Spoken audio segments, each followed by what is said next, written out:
Well, I've replaced that Hornby loco, which was on the programming track, with a Bachmann loco connected through the eLink, and fortunately this time the Hornby RailMaster software appears to be reading the CV settings from the locomotive.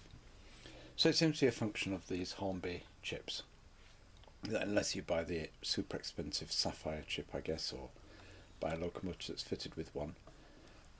So if you buy a train set, DCC train set,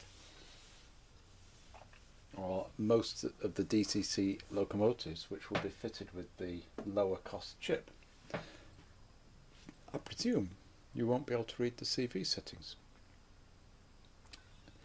Anyway, again, I'm not going to, let's see if that focuses a little bit. I don't know how that will come out.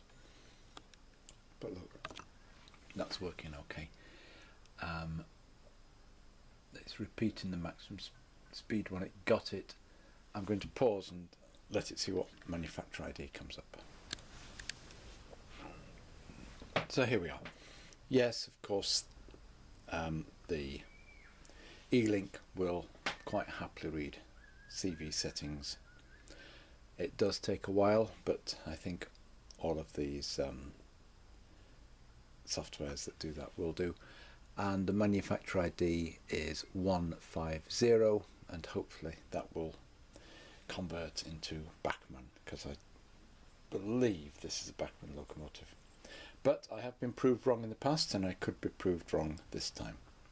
So there we are. This is, as it happens, a sound locomotive, so by default it has a chip which is a more sophisticated one with greater functionality, and that possibly means that it is easier to read. So that answers that question. Just finally a note to say this works quite well. Now remember, this is not the software that came with the eLink. This is the software that I bought independently. I have been able to hot plug and unplug, well, maybe not hot, the eLink and the select, and they have both controlled the layout. So I'd been able to unplug this, plug the select in. I did not change the driver. I didn't even change the selection of which device was there. It already says in the manual that the driver's the same for the two. That's the port driver. It would appear that the software works quite seamlessly without needing to change that. However, it is a very simple operation to go to settings up here, scroll down, and just change whether you've got an Elite or an eLink. It just happens I didn't, and everything worked.